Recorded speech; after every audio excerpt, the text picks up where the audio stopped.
Welcome to part 2 of our aggregate demand, aggregate supply lesson. In part 2, we cover the aggregate supply curve. First part, we looked at the aggregate demand. Aggregate supply looks at the level of real gross domestic product that would be supplied at every possible price level during the given time period. In the long run, the aggregate supply curve, we'll expect it will be vertical, that the price level won't affect things. Now, I mean, if you're a firm, if the price level is double, so inflation doubled the prices, well, in the long run, it shouldn't matter. It doubles the price you receive, but it also doubles the price for your labor costs and all of your other input costs, right? Everything is just doubled. It shouldn't matter. Just like if people suddenly started referring to price quotes in pennies instead of dollars. Yeah, you multiply everything by 100. It shouldn't matter in the long run. Supply of labor, capital, natural resources should all be the same. But in the short run, we think it would be upward sloping. So in the long run, completely vertical. Change in the price level would only affect the price level. Would not affect the quantity of goods and services provided. But in the short run, there are reasons to expect a decrease in the price level would decrease the quantity of output supplied, the gross domestic product supplied. Why would this happen? Well, there's a few theories that explain why this would be upward sloping in the short run: the sticky wage theory, the sticky price theory, and the misconceptions theory. So as far as what are called sticky wages, wages are slow to adjust during economic conditions. There are long-term contracts where people are raises are built in. There's also issues of, wages being slow to adjust. If you're in an economic downturn, it's awfully tough for a firm to cut wages. It happens sometimes. It did happen during the Great Recession, where some firms had across-the-board modest pay cuts, like 1, 2, 3, 4, 5%.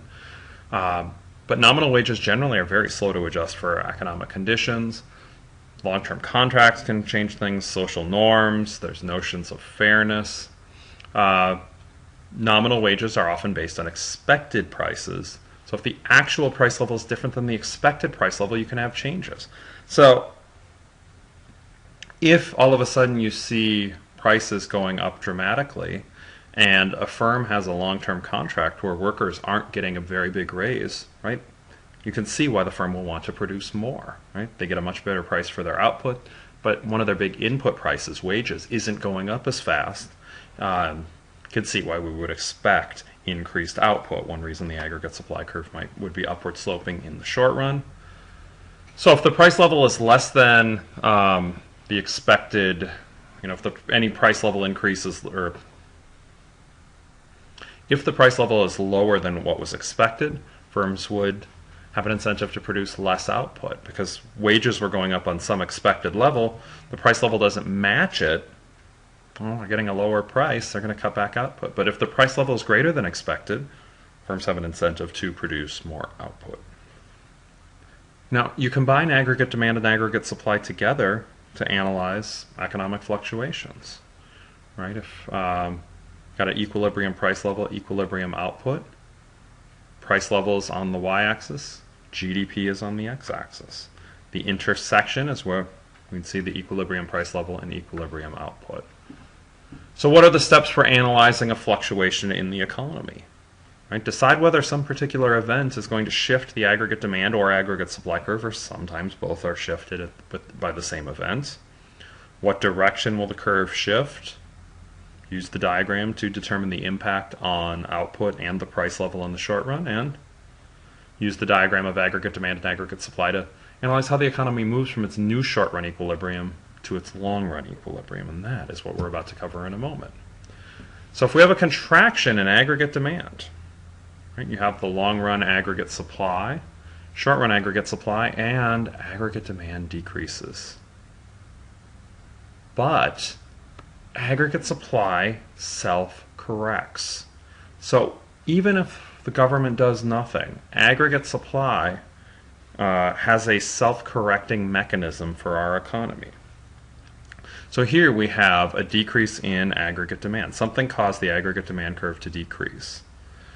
Caused us to go from point A to point B. Well, what happens with the aggregate supply curve? Well, the aggregate supply curve is going to increase. Well, let's think about the steps for why this would happen. So aggregate demand falls. That causes the price level to decrease. So aggregate demand decreases. It causes the price level to decrease. And you have a decrease. So we have a decrease in the output and a decrease in the price level initially. Well, what happens here, though, with the price level decreases initially, it likely won't affect wages initially, right? If it affected wages and prices equally, we would just be at the long run aggregate supply curve, but it doesn't. What ends up happening here, wage prices, input prices do adjust, but a little bit slower. Once those finally adjust, once wages drop, well, if wages drop, the aggregate supply curve increases because the firm can now hire more workers for any given dollar, and it actually gets you right back to the initial long-run aggregate gross domestic product, the long-run aggregate supply curve. You get to the gross domestic product you were at before. The aggregate supply self-corrects. The opposite can also happen. If aggregate demand boosts out above the long-run aggregate supply, right? If you see an increase in aggregate demand, all of a sudden the price level goes up, but workers can become then a little bit more expensive once those wages increase. And once workers become more expensive, the firm's aggregate supply decreases, and it actually gets you right back to the point where the price level doesn't adjust, only output adjusts. So if GDP is below long-run GDP, we see a lower price level with gross domestic product moving back to the potential GDP level. The opposite, actual GDP greater than the long-run output. I put in parentheses, how could this happen? Well, there are times when you're at a point that's not sustainable, where you're above the long-run aggregate supply curve. For whatever a temporary boosts you where you're just not at a sustainable level of output. And you can imagine, right, there's some amount of frictional unemployment in the economy that you're just going to expect. For some reason, wages seem artificially high because there hasn't been an adjustment in the price level yet, and fewer people are unemployed than you're going to expect in the long term, in the long run. Well, it's got to adjust backwards somehow. The aggregate supply curve would decrease as a response, pushes actual GDP back towards potential GDP, and you just see an increase in the price level. One final note, when the aggregate supply curve decreases, right, if you see an aggregate supply decrease, prices go up while output falls. This is stagflation, right?